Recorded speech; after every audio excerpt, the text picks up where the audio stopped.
so much for proving myself to Denton, my old hometown. I wanted to be a hero to them.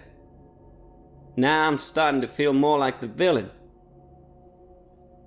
I came home to see my old man, trying to help the family. Well, Dad, I'm sorry. Wasn't much I could do for you. Your life is in the hands of God now, and I will pray for you.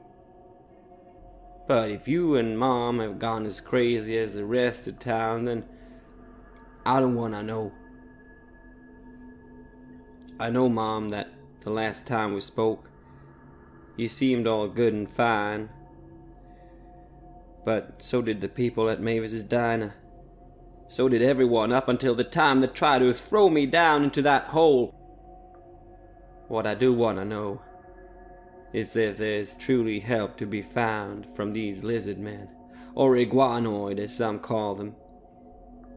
Because if there's one thing I'm damned sure about, it's that B.C. Rosberg isn't ending his career as a brainwashed, slime-worshipping, good-for-nothing piece of mindless trash. Then I owe you nothing. And now, you're going down. This is Red Moon Roleplay.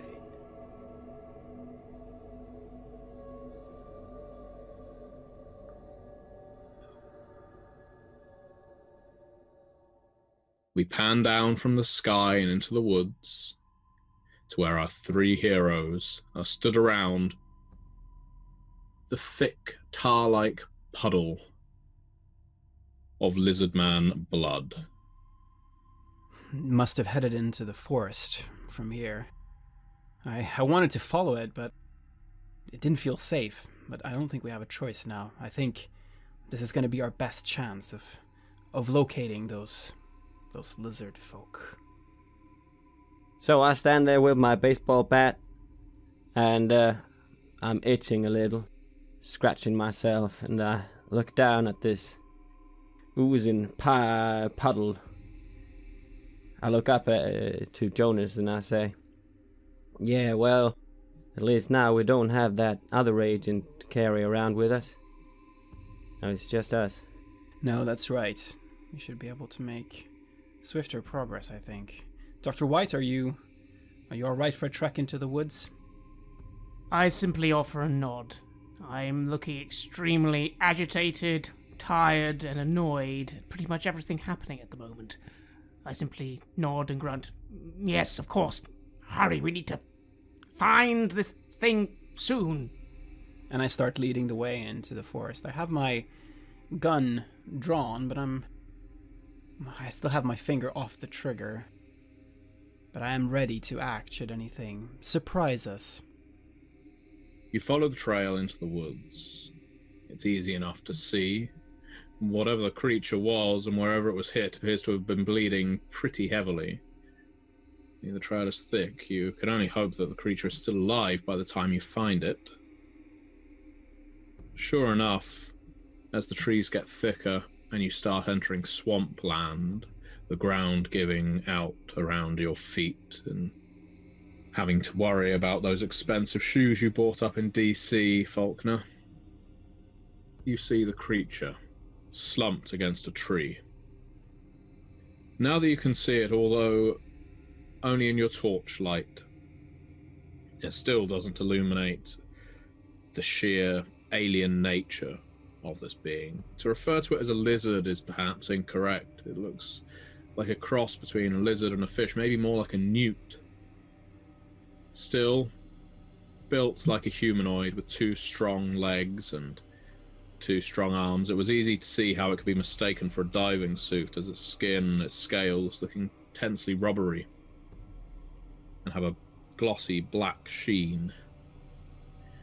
Each of its hands, if they could be called that, end with sharp claws. It does appear to be breathing. Again, like a human, its chest rising up and down. But it's forced breath. You don't know how long this creature has left. You'll have to cross the swamp to get over to it. I look down at my fancy shoes and, these are already done for anyways. And I begin venturing into the swamp to make it over to this creature. I put the gun back into the holster. I don't wish to scare it, and I look to BC. Are you with me? Yeah, I'm with you. Funny, I didn't expect it to be alone out here. I wonder how many of them there are. It might not be. Who knows? But we must just show that we do not mean them any harm. That we are someone who has a common enemy with them. Dr. White, will you join us as well? I suppose I'll have to, and I am examining this creature as best I can. I'm really doing my best to think how I'm going to establish any contact with it, and quickly. I have to pray it even knows some sort of communication. It takes a while. The swampland sticks to your legs and threatens to drag you under, but none of you are rushing. None of you are losing your footing. And certainly the creature doesn't seem to be reacting with any great speed to your approach. Agent Faulkner is the first to get within spitting distance. Oh there, I say, and I start approaching it like one would an injured horse. Whoa. And I get a strange feeling. And I remember back to what I've read in those documents. The documents that the government had prepared. And I say to the creature, Keknok Theren Shata. And I try to establish contact with it. Very good. I'm not going to treat that as a quip so much as use of your known alien language. Its eyes widen to reveal two blackened beads, thick and bulging. It responds. Knock. Shafa. And I point to the wounds that it has. And I say in our language, can I help you? Can I heal you? It recoils when you point at the wounds. You can see from where you are that they're clearly from a gun. Someone shot it, and it would certainly make sense that it was Special Agent Morrell when he abandoned the bunker previously. It lets out a lot of chitters and squeals. It is clearly afraid of you. Well, maybe you should put the gun down on the ground or something to show that you're friendly. I don't know. And I do so. I put it down on the ground and I start approaching it slowly, and I point towards the wound. I try to get the message through with my body language that I only wish to help it. I wonder though, is whatever knowledge I have of this alien language, does it stretch beyond that greeting? What do you think would be reasonable there? If you're prepared to take the mental health damage, then yes, your mind can open to greater language. I would say you'd need to pair it with some bad dubbing, to use one of the cinematics.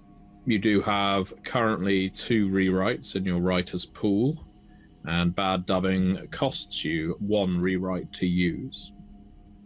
So if you're prepared to take a level of mental health damage to understand what the alien is saying, then I shall utilize bad dubbing, and I shall allow you to dictate what the alien has to say.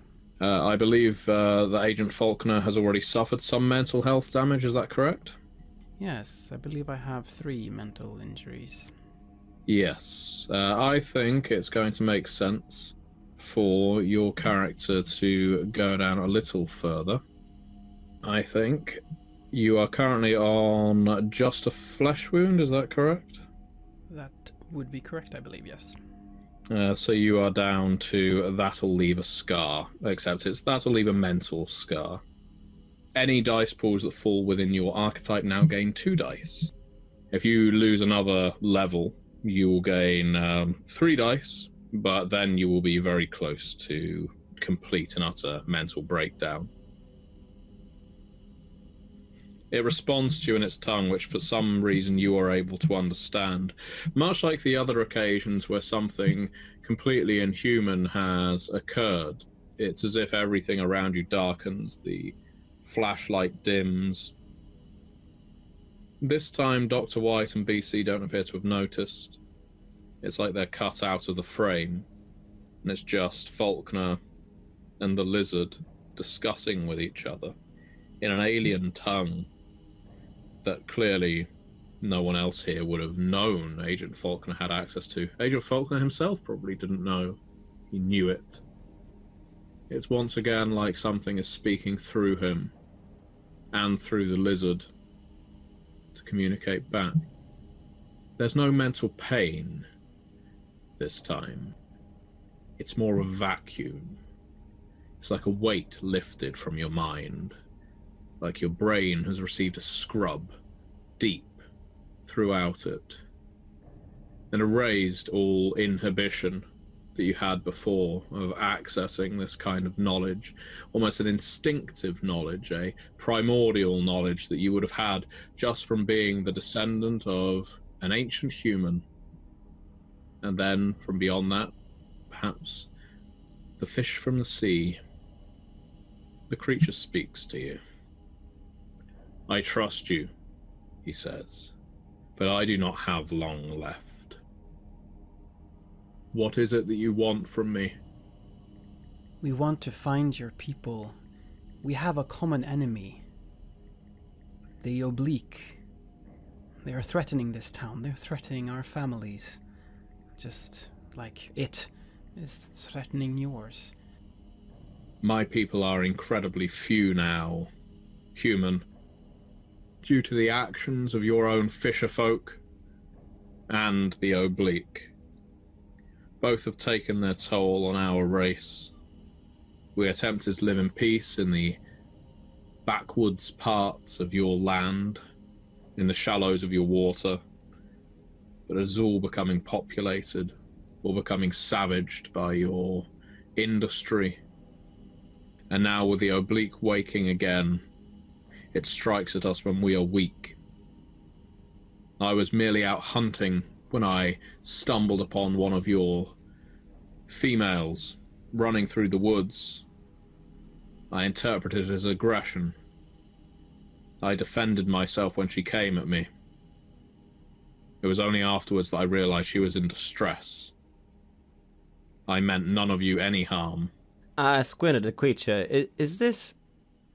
Do I think this is the same creature that I encountered before? You do. Huh. And do I understand this? No, that's the most peculiar thing of all. This bad dubbing is channeled entirely to Agent Faulkner. In fact, what you are witnessing is Faulkner speaking in a language that doesn't even appear foreign to you.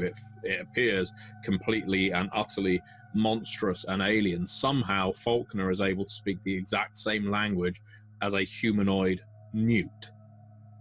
I just look between the two, get this eerie feeling of someone else talking through Faulkner's voice. I simply watch as well, utterly fascinated. I don't understand quite how this is even possible. Was this something the agent could do all along, or is it something else? I would apologize on our species' behalf, but I do not know that it makes any difference. Know that we don't see you as an enemy. We see you as an ally, and we need you. We have no support from our own anymore. And there are good people in this town. I don't know if you know that, but there are those that are dear to us at the very least, and we would like to live in peace. And if we can get through this, perhaps we can find some wilderness, some place away from industry, from people. We can help the remainders of your clan, of your people, to find such a place. But first, we must destroy the Oblique, otherwise there will be no one left here. including us. We have seen the way you humans treat those you subjugate and annihilate and put them on your own reserves, and that is not a life that we desire. We will make our own way, but we agree that with the oblique in existence, no peace can be found for humans or my kind. Good. Good, I say, and I smile. Then, how can we find your people? How can we get their support as we move to the caves to take on the oblique? That is where it came from. That is where it is the strongest, yes? It is, although its arrival there within the last century is new. It used to be a temple of ours, and the oblique was called to it through a ritual gone wrong. You do not need to look far for my people. They are around you as we speak, and with dramatic flair. Several lizard folk, numbering a near dozen, emerge from the muddy swamp waters around you, looking aggressive, angry, armed, baring their teeth. Hold, friends, and I try to speak to Dr. White and to BC as well. No, they're with us. Don't worry. I look at Agent Faulkner rather skeptically as these creatures start to surround us, but I hold my ground. After all, there's not much else I could do anyway. And I try to make as harmless of a motion as possible, holding up my hands, and we wish to fight the oblique together with you. We can be allies, I say in their tongue. They discuss among themselves, and of course you are able to understand. And the decision they have to make is quite simple. They debate whether to slaughter the three of you and eat you, or whether to take these humans at their word for not striking a prone member of their race when they had the opportunity. A bulky lizard creature steps forward, has a scar down its face, one eye, is clearly some kind of warrior. I look at it, a bit terrified, sort of grasping my baseball bat, but trying to hold it back so not in a threatening position. It points at BC, and in its best human English says, "I would fight this one. If it can overcome me, we will aid you." I'll measure him and look him over. Does he look quite menacing then? Yes. You gonna fight me? And you'd help me you'd help us get rid of these oblique if I win? If you can subdue me, human, we will assist you. And that is your final word here. We could save our strength for the oblique. I mean, one of us is going to get injured here. Yes, we could use that strength to take them on. An older lizard, you suspect female, although it is difficult to tell from these appearances in the dark, speaks up, also attempting human. It's interesting to note the way they speak. They have a vague Alabama twang just from proximity to the people here. Speaks up and says, "We are an old warrior culture. There aren't many warriors among us left. Our rituals and practices revolve around shedding blood.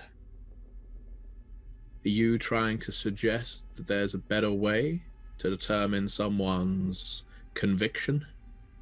Actually, yes, we are. I'll step forward at this point and remark, "I understand your nature and that you wish to resolve things through shows of strength, but there is more to strength than the brutish power of our limbs. Science and the mind. we aren't just going to use your assistance to attack the Ublek in some sort of manner where we attack it with sticks and sharp rocks. We have something we believe you could use that could defeat the Ublek once and for all. I will reach into my pocket and unveil the collection of vials I have with some of the chemicals we used back in the lab to cause the reaction. The same chemical I placed into Agent Faulkner's bullets. And I say, this.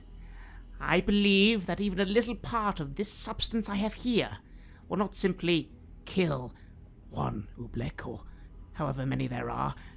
It could completely detonate every single cell in the being's very existence, wiping out your foe almost instantaneously. This is the power of human ingenuity. But we could show it to you, we could share it with you, and that surely is a better show of strength than this game you wish to play in a period of time where we have little. I am invoking my trademark, Party Crasher. I sigh and I put my baseball bat to the ground, and I look. I take a step forward and I say, "I'm not scared. I would fight you, lizard, or what can I call you?" You're better. As Dr. White is invoking his trademark of Party Crasher, tell us what that does.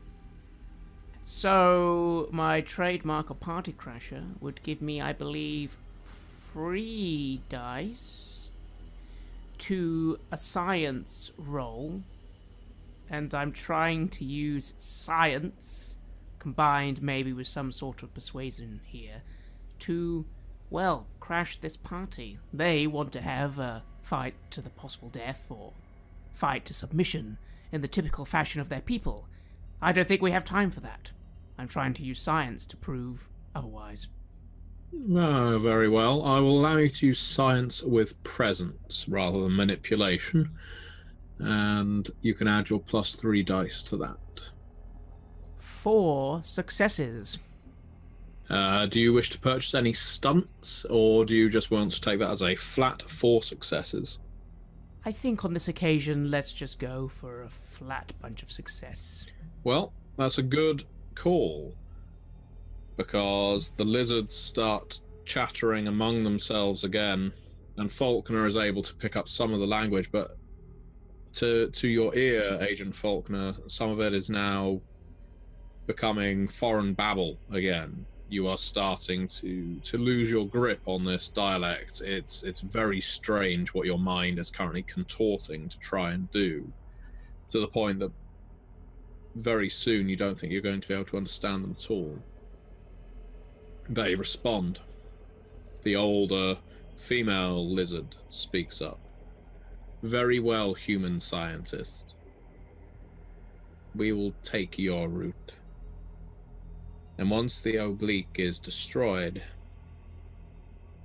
maybe then we will have our blooding ritual.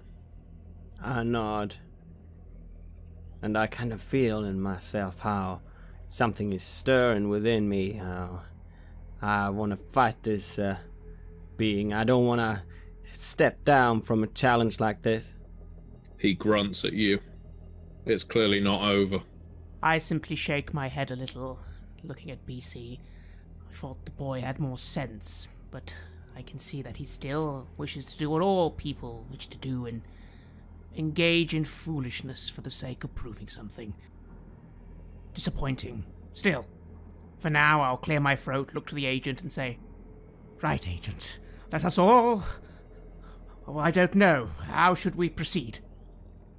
Perhaps our new friends can meet us at the caves, and we move in there and we apply the solution that you hold, the weapon, and we destroy our enemy. Sometimes it is that simple. I look around at them. Are they wielding things, or are they all just... They appear to be wielding a mixture of, crude blades and long staves. At basic basic look, they would seem to be a primeval people, but you suspect there's a little more to it than that. You think it's gonna work if we put that stuff on their weapons? I look to Dr. White. Do we have enough to perhaps augment their weapons? Well, I don't have it on me. We would need to head back to the lab and collect as much from the stocks there as there was. Good call. It's close as well, so let's do that. Get them ready, and then we shall meet up by the caves. As we are about to depart, then I quickly say to the large one, "Wait, before you leave, what do we even know of this Oobleck? Is it one organism spreading out among many, or is it separate?" It grins at you, this great lizard. You can see it has a fanned scale down its back now as it turns away from you, then over its shoulder, and it speaks. The oblique is a face of a god. In everything it inhabits, it is the same god. So if for you this means a single organism, then yes. The oblique thinks as one, moves as one, kills as one. It is the child of Yog-Sothoth. I look a little confused. I hear a buzzing in my ear as he speaks of these things. And I just nod and say, "Very well then." Shall we get the supplies then? Is there anything else that you can think of, my new friends, when it comes to how we can best strike at the oblique? Is it just to go to the cave, or have you located any other weaknesses, any other points of interest, anything that you think we can use against it? One thing, we ain't your friends. And the second is there's many points of entry down to those caves, and attacking it from the main entrance would not be clever. If it has any controlled drones, both of our people and your own, it will be wedging them in that cavern to act as a wall, and you'll have to kill many to get to it. How does it do that? How does it control people? Is it somehow inside of them? Is it soaking into their bodies somehow? Anyone who has seen that transformation take place has not come back sound of mind enough to describe it. Do they ever do that to your people as well? Yes. And the only way is to kill them? So far as we found. The only thing I can recommend is you've got drains and sewers that lead down to that cave all throughout your town of Denton. If you climb down through one of those, and the oblique ain't directly beneath you, you might be able to get to it without having to wade through its army. But that does mean you're going to have to sneak into town to do so.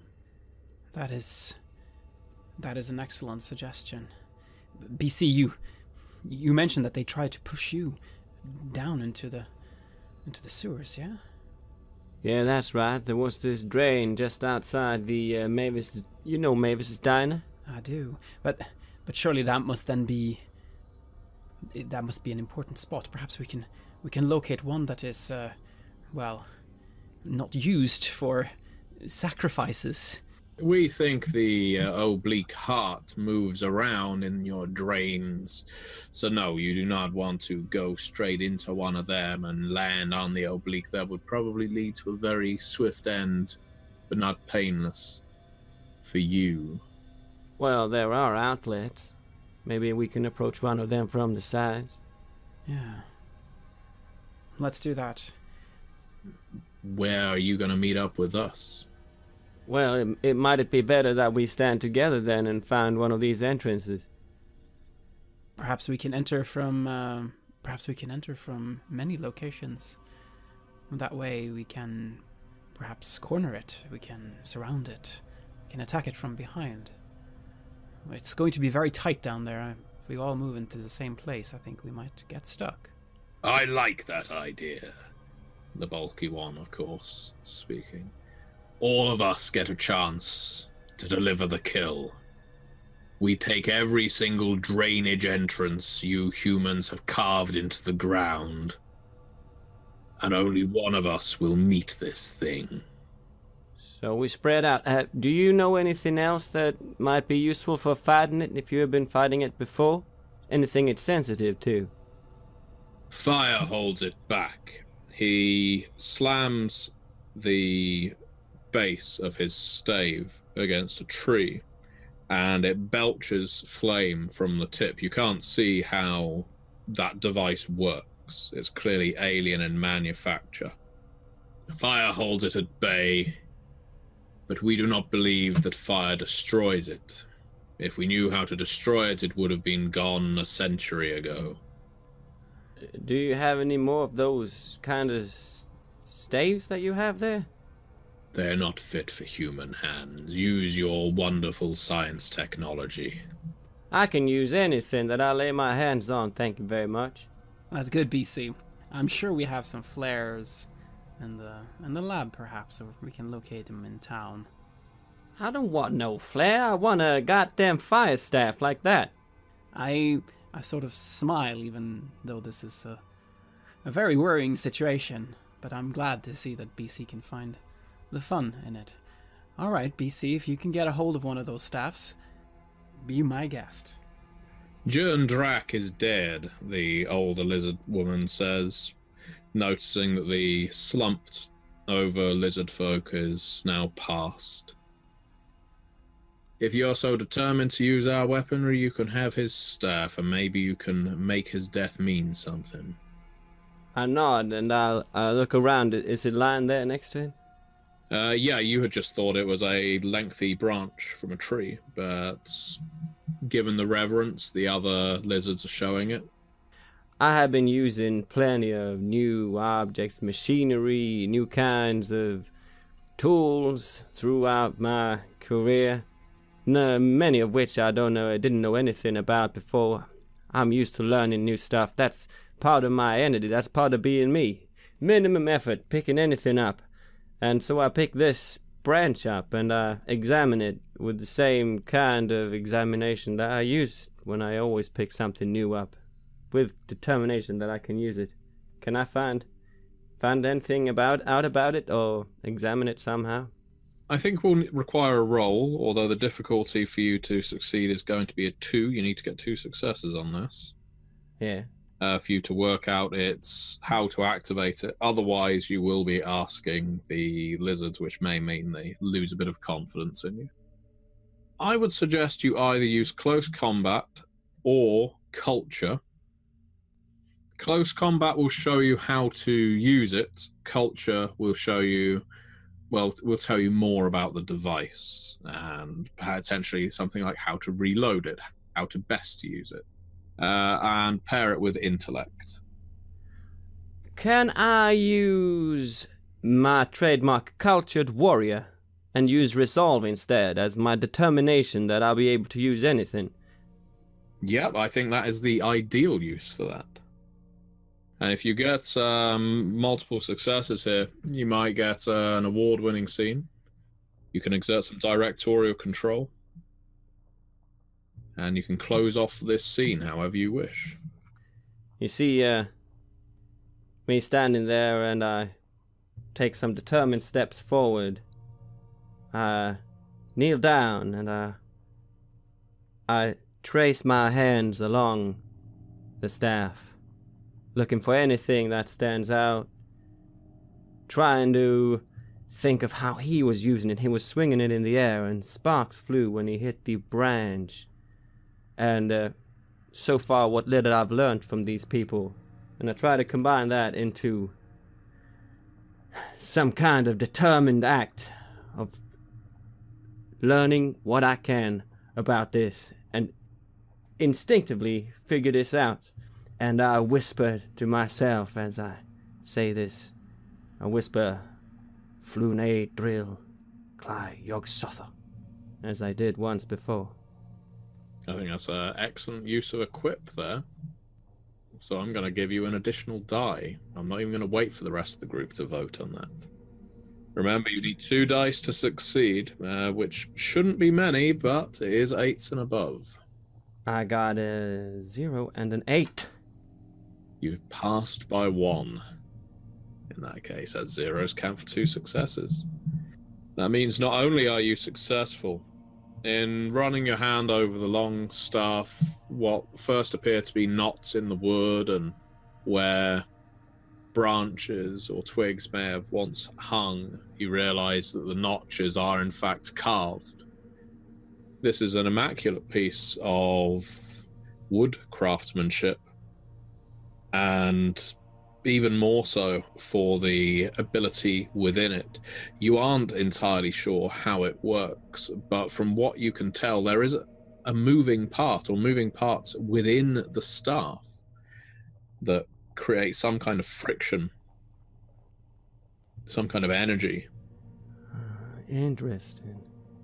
Belches out of the top in a plume of flame. Do you want to do that to test it? Yeah. And as I found these intricate mechanisms in this extraordinary wood carving, spend a little time sort of adjusting them and trying them back and forth. And I want to use the stunt fine-tuning, which means that if I'm spending part of a scene working on a machine, I can get +2 for a number of rolls equal to the number of successes rolled, which was the 3 successes. That's right. And yeah, fine-tuning only costs 1 success, so go for it. Perfect. So I do that, and then I try seeing how I can activate it while swinging it a little bit in the air. Okay. I'm going to recommend, again, you could use culture or close combat, and I'm still going to allow you to pair it with resolve. That is 2 9s and an 8. The scene ends. I'm going to allow you your directorial control later, as you didn't use it. And you're not supposed to reserve it, but I think I'm going to allow you to. I'm going to describe what happens. As you swing the staff, a great plume of blue, green, and red flame gushes forth. The lizard's eyes widen, as do those of your companions, as the flame wreathes where the screen would be if this were a movie, and we cut to our next scene. On the outskirts of Denton now, you have visited the laboratory, picked up your flares, the remains of your equipment from the lab, and Dr. White's test materials. Indeed, I imagine Dr. White was quite reluctant to give any of it up. Some of this was his founding discovery as a human. Probably no one had gained as much understanding in such a short amount of time of the oblique as Dr. White was able to, and now he's handing out its methods of destruction, not only to his fellow humans, who he's only known for a brief number of days, but also to an alien race. As these items get doled out, the lizards nodding in a universal gesture of acceptance, some of them peeling off, parting ways, all heading to different drainage entrances around Denton. We are left with our humans. Dr. White, how are you feeling at this point? Angry, upset, annoyed at the whole situation. How could it have come to this? I'll tell you how. The goddamn fools of this town, the goddamn fools of the government, and now these lizard men. I had hoped that maybe they could offer something more, but look at them. Nothing but a primordial species with grandeur about violence. Wonderful. Maybe they can give us some weapons that kill people even more effectively than we already can. No, the Oobleck could have been everything. could still be everything, but for now I can't focus on that. I can't let it be misused, and so I will have to destroy the possible key to human utopia. Damn it all. The iguanoids are out of sight now. They've all headed to their respective destinations. Soon it will be time for the three of you to split up. Maybe now you're only seeing each other for the final time. I move up to BC and I stretch out my hand. All right, old friend. This may be it. And I stand there holding this staff in one hand, and I look at you, Jonas, with a sort of incredulous look. My shirt torn and singed and bloody.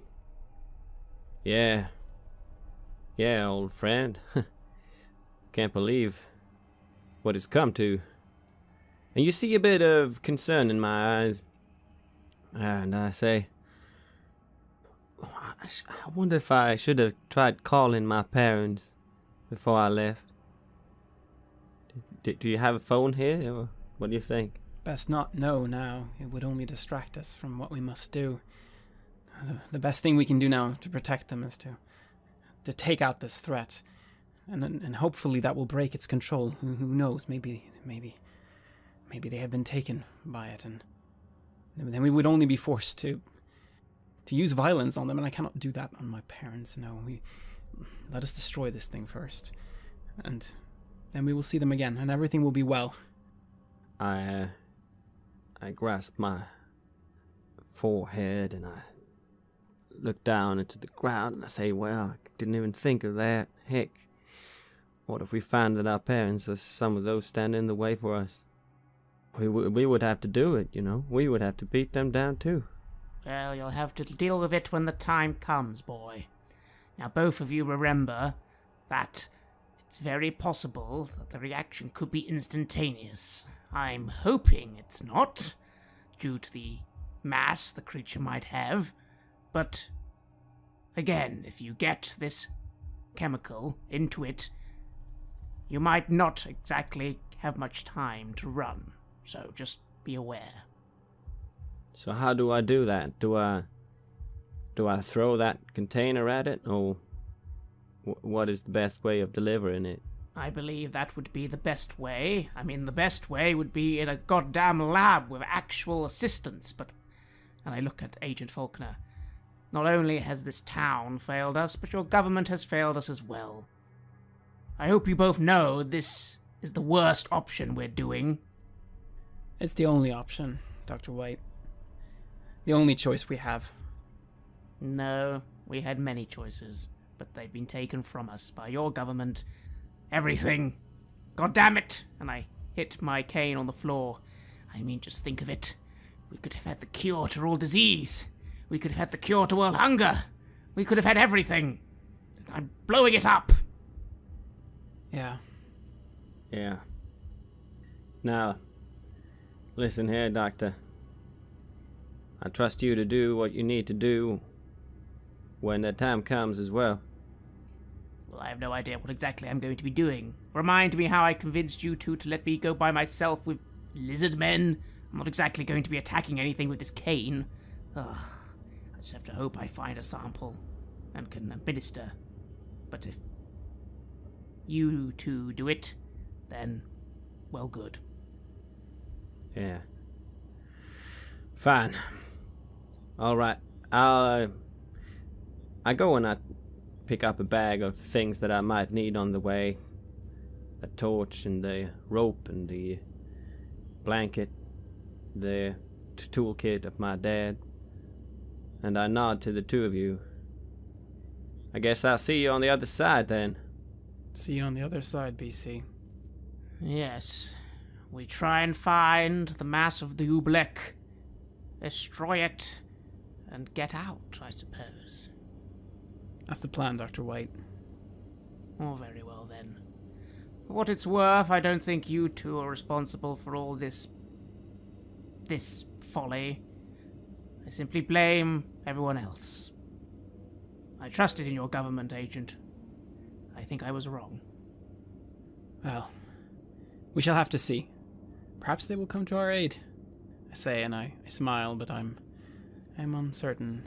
I have experienced many things over these last few days that make me question whether or not my government truly has my best interests at heart. But no matter, I do this not for the president, not for country. I do this for Denton. I do this for family. I do this for my friends. I do this for you too. And I start moving towards the train. And our group splits up, each heading in a different direction.